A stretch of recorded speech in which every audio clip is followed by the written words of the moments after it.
আমার জীবনে তো আর কোনো রমাদান আসবে না। শাওয়াল আসবে? আসবে না তো। আমি তো বলে দিছি রমজানই শেষ। এই বাগানটা আমি ফেরতের শর্তে বিক্রি করেছি। এখন তুমি কি আমার কাছ থেকে টাকাটা নিবা না বাগানটা নিবা বলো?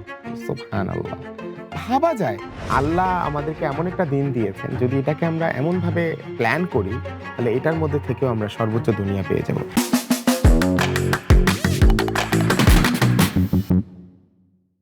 আসসালামু আলাইকুম। সবাইকে আবার স্বাগত জানাচ্ছি। আজকে আমরা আলোচনা করব কিভাবে আমরা আমাদের জীবনের শ্রেষ্ঠ রমজান মাস কাটাতে পারি। রমজান মাসটাকে প্রতি বছর আমি যখন ট্রাই করি আরো বেস্ট করার জন্য, তখন আমি বুঝতে পারি যে আমার কিছু না কিছু কমতি রয়ে যাচ্ছে এবং পরে সেটার ইফেক্ট আর থাকছে না। তো সেটার জন্য আমি এই গত কিছুদিন ধরে কিছু পড়াশোনা করছি। এটাই হয়তো জীবনের শেষ রমাদান। ডক্টর রাগিব সারজানির এই বইটি পড়ার পরে এছাড়াও আমার আরো কিছু পাঠকে মিলিয়ে আমি বুঝতে পারি যে আমি এবছর এই বইটিকে ফলো করলে এবং আমি কিছু স্টেপস নিলে আমার রমজানটা এবছর সর্বশ্রেষ্ঠ রমজান হওয়ার চান্স আছে। তো এই আলাপের সবচাইতে গুরুত্বপূর্ণ যে পার্ট, ধরে নিতে হবে যে এটা আমার জীবনের শেষ রমজান এবং এটা খুব স্বাভাবিক একটা ব্যাপার। এটাকে আমরা কখনো এক্সটেন্ড করতে পারি না। আমাদের জীবনে মৃত্যু চলে আসবেই। ১ম যে ব্যাপারটা আমরা বলছি যে আপনাকে আপনার জীবনের শেষ সমাধান এটাকে বিলিভ করতে হবে। এই বিলিভ এর জন্য লেখক এই বইটাতে অনেক রকমের হাদিস, কোরআন উল্লেখ করেছেন। তার মধ্যে সবচাইতে উল্লেখযোগ্য একটা হাদিস আমার কাছে সবচাইতে বেশি ভালো লেগেছে। আ হযরত আবু যর গিফারি রাদিয়াল্লাহু তাআলা আনহুর একটা বক্তব্য। অনেকেই জানেন যে আবু যর গিফারি রাদিয়াল্লাহু তাআলা আনহু সবচাইতে নিঃস্ব অবস্থায় জীবনযাপন করতেন। তো তিনি বলছেন যে, "আমার সম্পূর্ণ নিঃস্ব হওয়ার দিন হলো মৃত্যুর দিন।" এইটা আমার কাছে অবাক লাগছে যে মানে আমরা তো কিছু না কিছু অর্জন করি। আমাদের বাড়ি আছে, গাড়ি আছে, কারো আরো অনেক কিছু আছে, সম্পত্তি আছে। কিন্তু আমরা জানি যে আবু যর গিফারি রাদিয়াল্লাহু তাআলার কিছুই ছিল না।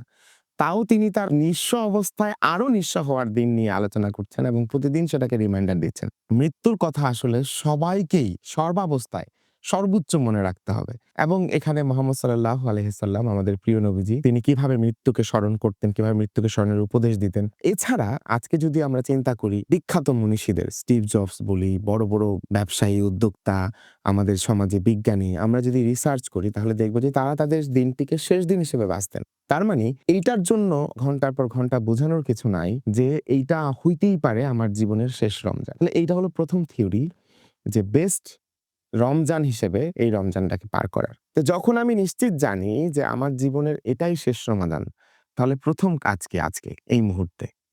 ভিডিওর এই পর্যায়ে এসে ভিডিওটা পজ দেন। ভিডিওটা পজ দিয়ে আমরা কি ভাববো? স্বাভাবিকভাবেই আপনাদের মাথায় আসবে যে এটা যদি আমার জীবনের শেষ রমাদান মাস হয়, তাহলে আমি নিশ্চিতভাবে জান্নাত অর্জনের জন্য আমি সর্বোচ্চ রকমের ইবাদত করব।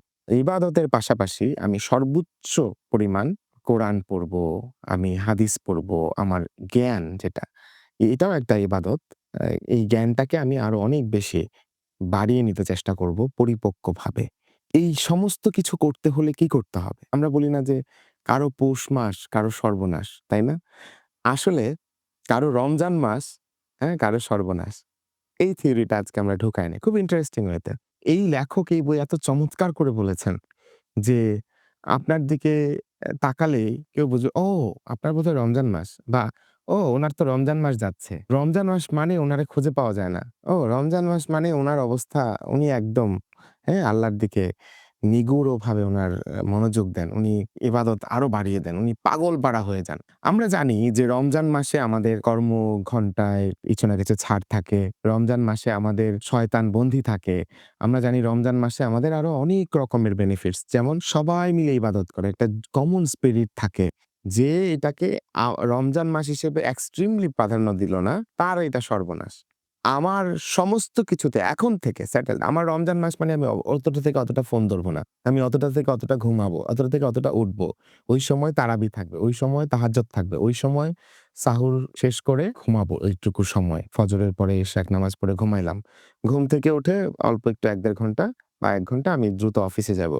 অফিস থেকে গিয়ে আমি অফিস শেষ করে বা আমার যদি যেটুকু শিডিউল থাকে সেটা শেষ করে আমি আবার বিকেল থেকে আমার বেস্ট প্রোডাক্টিভ টাইম গুলো আবার পার করব। দোয়া, জিকির তারপরে হ্যাঁ, ইফতারের আগের শ্রেষ্ঠ সময় দোয়া কবুলের সেটাকে দিয়ে হলে আবার সেভাবে। সো এই যে আমার ব্যাপারটাকে একেবারে এনগেজড করে ফেলা, ফিক্সড করে ফেলা। আমি কোনো ইফতার পার্টিতে যাব না। এটা আমার রমজান মাস। কেন যাব না? আমি কি আনসোশাল না? ১ টা ২ টা গেলাম ইমার্জেন্সি। বাট তাহলে ইফতার পার্টিতে গেলে আপনার পুরা ব্রেক চলে আসে। আমি সাহুর পার্টিতে যাব না, হ্যাঁ? এই যে সাহারি বলি আমরা যাই হোক। যে যেটাই বলি এটার এই উৎসবগুলোতে গেলে আমার কিন্তু ডিস্ট্রাকশন আসে। রমজান মাসকে বেস্ট প্রোডাক্টিভ মান্থ করার জন্য আমার ৩য় গুরুত্বপূর্ণ ব্যাপার হলো time to read the best book. Not only the book, the speech of আল্লাহ। শ্রেষ্ঠ বইটা কিভাবে পড়ব?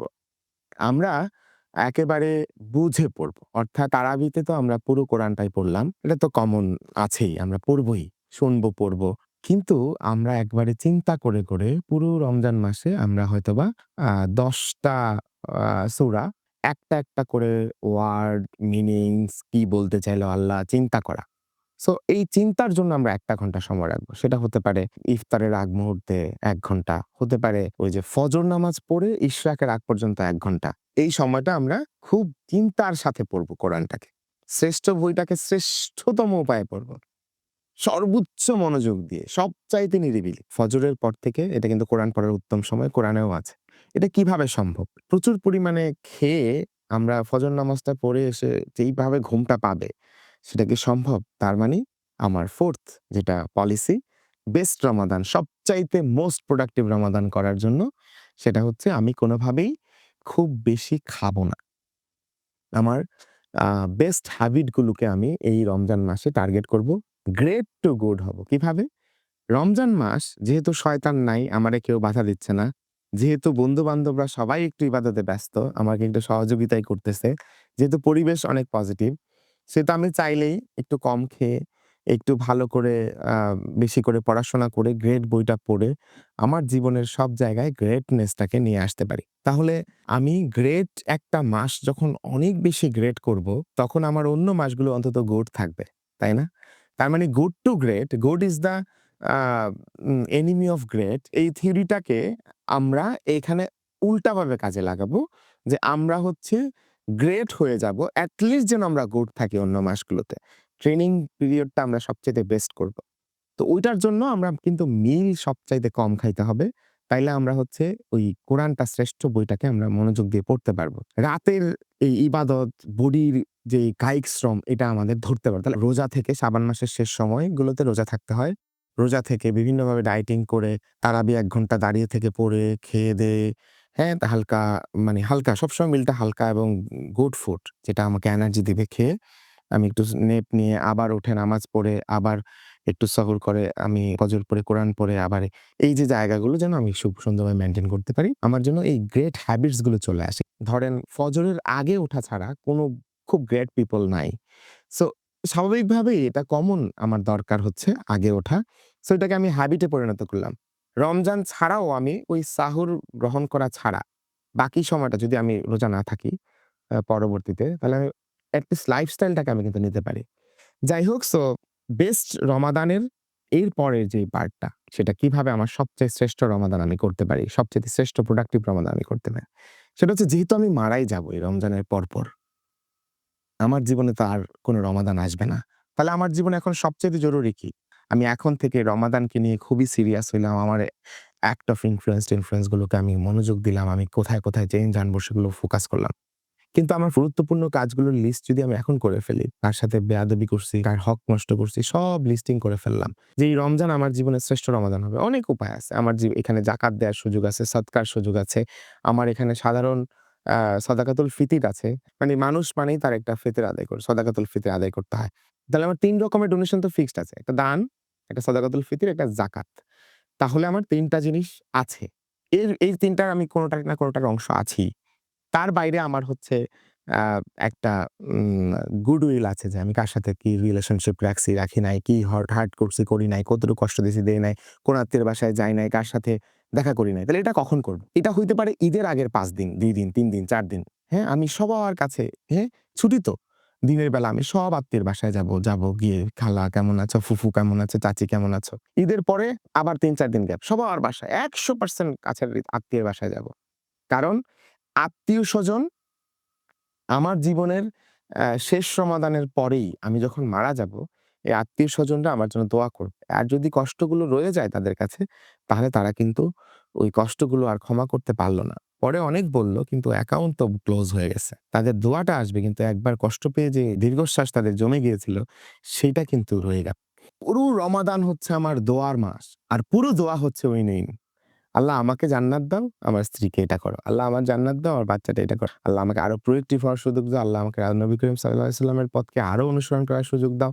আর সাথে, সাথে আমার ছেলেকে দাও, মেয়েকে দাও, বাবাকে দাও, মাকে দাও। এই যে সব ওই নিন। আমার জিত, তারও জিত। তার জন্য যে দোয়া করলাম, তার জন্য যে ডোনেট করলাম, তার সাথে যে সম্পর্ক রিকানেক্ট করলাম, সমস্ত স্ট্র্যাটেজিতে আমার জীবনের এই জায়গাগুলোতে আমি কিন্তু সবচাইতে মনোযোগী হয়ে গেলাম। এই পুরো রমজান মাসে দান করে, করে সবার সাথে সম্পর্ক বিল্ড আপ করে আমি যখন প্রচুর পরিমাণে নিজেকে উইনিং জায়গায় থিংক করে অভ্যস্ত হয়ে, হ্যাঁ? আমি কিন্তু আমার জায়গাটাকে ১০০% রেডি করছি। আল্লাহ আমাদেরকে এমন একটা দিন দিয়েছেন, যদি এটাকে আমরা এমনভাবে প্ল্যান করি, তাহলে এটার মধ্যে থেকেও আমরা সর্বোচ্চ দুনিয়া পেয়ে যাব। আমি একটি দোয়া দেখছিলাম এই বইটাতে। সে দোয়াটি আমাকে খুব আশ্চর্যিত করেছে। আমি দোয়াটি দেখে আমি বলছি, আমাদের প্রিয় নবী হযরত মুহাম্মদ সাল্লাল্লাহু আলাইহি ওয়াসাল্লাম আল্লাহর কাছে দোয়া করছেন, "হে আল্লাহ, নিশ্চয়ই আমি আপনার কাছে আশ্রয় চাই অলসতা থেকে।" তাহলে একটা দুনিয়াবি বিষয়, আমার শরীরে অলসতা আছে। অতি বার্ধক্য থেকে। একটা দুনিয়াবি বিষয়, আমার জীবনে যেন অতি বার্ধক্যতা না আসে। আমি দোয়া করছি। গুনাহ থেকে, এটা আমি ধরলাম পরকালীন, হ্যাঁ? আমি গুনাহ শব্দটা কিন্তু গুনাহ কিসের সাথে জড়িত? আমার পাপের সাথে জড়িত। আমার পরকালে এটার ফসল আসবে। কিন্তু অতি বার্ধক্য আমার দুনিয়ার সাথে। আমার অলসতা, আমার অলসতার কারণে আমি কিন্তু অনেক আমল করতে পারছি না। বা আমি সাধারণ কোনো পরিশ্রম করতে পারছি না, কাজ করতে পারছি না। তার মানে এটা দুনিয়াবি। ঋণের বোঝা থেকে, একেবারে দুনিয়াবি। কবরের সংকট, আবার একটা পরকাল আসলো। আযাব থেকে, কবরের আযাব থেকে মোটামুটি একই কথা। জাহান্নামের সংকট এবং আযাব থেকে একই কথা। প্রাচুর্যের অনিষ্টতা থেকে। ওয়াও! কি সুন্দর দুনিয়াবি দোয়া। আমার অনেক প্রাচুর্য আছে। সেই প্রাচুর্যের অহংকারে, অনিষ্টতায় আমি যেন ধ্বংস না হয়ে যাই। পানা চাই দারিদ্র্য থেকে, আরেকটা দুনিয়াবি। তার মানে অনেক প্রাচুর্য এসে আমাকে ডুবিয়ে দিল। অনেক দারিদ্রতা এসেও আমাকে ভাসিয়ে নিয়ে গেল। এমন আমার কোনো শেকড়ই থাকলো না। একদম এমন গরিব হয়ে গেলাম। তারপর কি বলছে? মসজিদ দাজ্জাল থেকে। তো এই দোয়াটাতে এইটা হচ্ছে সহিহ বুখারীর হাদিস নম্বর হচ্ছে ৬৩৬৮। এটা থেকে আমরা দেখেন আমি নোট করি যদি, অলসতা, অতি বার্ধক্য, ঋণের বোঝা, প্রাচুর্যের অনিষ্টতা, দারিদ্র্য। ৫ টা জিনিস আছে। পুরোপুরি আমার দুনিয়ার জীবনের দোয়া। তারপরে আছে গুনাহ, কবরের সংকট, জাহান্নামের সংকট, দাজ্জালের সংকট। সো তার মানে ৪-৫ টা আমার দুনিয়া, ৪-৫ টা আখিরাত। কি ব্যালেন্স! রব্বানা আতিনা ফিদ দুনিয়া হাসানা ওয়া ফিল আখিরাতি হাসানা। এই দোয়া তো আমরা জানি। যাই হোক, মেইন কথাটা হলো যে আমরা এমন একটা ব্যালেন্সড রমাদান পেতে পারি যেখানে আমার দুনিয়ার প্রস্তুতি, আখিরাতের প্রস্তুতি আখিরাতের মতো করে শুধুই সোয়াব অর্জন করে, করেও একদম বেস্ট রমাদান করে, করেও আমাদের দ্বারা অর্জন করা সম্ভব। তো এখন আমার এই শেষ রমাদানকে আমি যেভাবে বেস্ট প্রোডাক্টিভ করতে চাই দুনিয়া এবং আখিরাত মিলিয়ে, সেটা এবং পুরোপুরি আমার সোয়াবের উপর ডিপেন্ড করে। আমি কোনোভাবে এই রমাদানে আ 7 habits of highly effective people পড়ব না। আমি বিল্ড টু লাস্ট পড়ব না। গুড টু গ্রেট পড়ব না। আমি পার্পল কাউ পড়ব না। আমি কোন রকম দুনিয়াবি পড়লে আরেকটু জ্ঞান অর্জন হবে এই বই পড়ব না। আমি শুধুই কোরআন পড়ব। আমি শুধুই গুড হ্যাবিটস গুলো ধারণ করব। আমি মোহাম্মদ রাসূলুল্লাহর জীবন আচরণকে লালন করব। আমি ফুড হ্যাবিটস কন্ট্রোল করব। মোহাম্মদ সাল্লাল্লাহু আলাইহি ওয়াসাল্লাম মানে বেস্ট পিপল টাকে মডেল ধরে ১ মাস ফুল প্র্যাকটিস। দেন আমরা আবার পরে যখন আদার্স বইগুলো পড়ব, গ্রামাটিক্যাল এক্সপ্লেইন গুলো দেখব, হ্যাঁ? আমি বলেছি যে আদার্স যত বই পড়ি আমরা সেটা হলো গ্রামাটিক্যাল এক্সপ্লেইন। আমি ওটার একটু ওখানে একটু গ্রামার শিখলাম আরকি। কেমনে আরেকটু বেশি ফলো করা যায় মোহাম্মদ সাল্লাল্লাহু আলাইহি ওয়াসাল্লামকে। যাই হোক, তো এই জীবনের শেষ রমাদানে আমরা জীবনের শ্রেষ্ঠ গোলটাকে যখন আমরা নির্ধারণ করব জান্নাত, তারপরে আমরা কিন্তু ছোট, ছোট অনেকগুলো গোল নির্ধারণ করে নিব। যে আমি এই শেষ সময়ে আর কি করতে চাই? কিভাবে নিজেকে সাজাতে চাই? যদি এই শেষ সময়টা আমার জীবনে আর না আসে, যদি সত্যিই এটা আমার জীবনের শেষ সমাপ্তি হয়, তাহলে আমি কি চাই? আমরা একটা খুব বিখ্যাত গল্প জানি। উনি অস্ট্রেলিয়ান একজন অসম্ভব ধনী মানুষ ছিলেন। উনি মৃত্যুর আগে উনার ক্যান্সার ধরা পড়ার পরে উনি তার সম্পত্তি একের পর এক, একের পর এক সব দান করে দেন। তো উনি বলছিলেন যে, "এই ক্যান্সার হচ্ছে আমার জীবনের শ্রেষ্ঠ সময় নিয়ে এসেছে। আমি বুঝেছি আমি মারা যাবো। আমি জানি কবে থেকে মারা যাবো। আমি প্রতিদিন প্রস্তুতি নিয়েছি। প্রতিদিন তওবা করেছি। প্রতিদিন আমি আ নিজেকে সর্বোচ্চ রকমের আত্মশুদ্ধি করেছি।" হুম? তাহলে এই শেষ সময়ে আমরা সর্বশেষ এই রমজান মাসকে শ্রেষ্ঠ করার জন্য আমরা আত্মশুদ্ধি করা যে ফরজ, আমার নিজেকে সর্বোচ্চ রকমের শেষ সময় ধরে নিয়ে একদম ডোনেট করে দেওয়া, সবচেয়ে বেশি দান করা, সবচেয়ে বেশি কোনো হিসাব না রেখে ইবাদত করা। যখন আমি বিশ্ববিদ্যালয়ের জন্য কোচিং করি, তো আমি একটা বিশ্ববিদ্যালয়ের ফর্ম টানি এবং সেটা হচ্ছে ঢাকা বিশ্ববিদ্যালয়। তো আমি তখন বলি যে, "আচ্ছা, আমি যদি চান্স না পাই আমি আর পড়বই না।" তো আমি ধরেই নেই যে এটা আমার জীবনের শেষ পড়াশোনা। হয় আমি পড়বো ঢাকা বিশ্ববিদ্যালয়ে, আমি পড়বই না। তো আমি এমন পড়াশোনা করছি যে আমার ধারণা আমি ১০ কেজি শুকায় গেছিলাম ওই ৪-৫ মাসের কোচিং টাইমে। তো এরকম মানে আমরা ধরেই যদি নেই যে আর জীবনে বাঁচবই তো না। আমার টাকা পয়সার মায়া থাকবে। আমার খুব বেশি ফিটনেস এর মায়া থাকবে। মানে অনেক বেশি খাইতে হবে। খায়া একটু হালকা হয়ে গেলে, একটু পাতলা হয়ে গেলে ক্ষতি হয়ে যাবে আসলে। না। আমার খুব বেশি বাড়ি-গাড়ি একটা গাড়ি বেচা দিয়ে দান করে দিলে কি যায় আসে?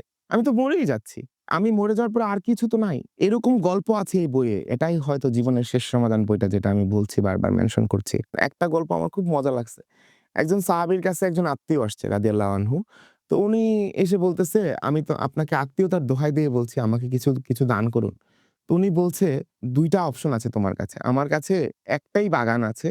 এই বাগানটা আমি ফেরতের শর্তে বিক্রি করেছি। যে আমি যদি চাই তোমার টাকা ফেরত দিয়ে দিব, তুমি বাগান দিয়ে দিতে হবে। এই শর্তে বিক্রি করেছি। এখন সে বাগান নিয়েছে, টাকা দিবে। এখন তুমি কি আমার কাছ থেকে টাকাটা নিবা না বাগানটা নিবা বলো? আমি বাগানও দিতে পারবো ফেরত এনে টাকাও দিতে পারবো। সুবহানাল্লাহ! ভাবা যায়?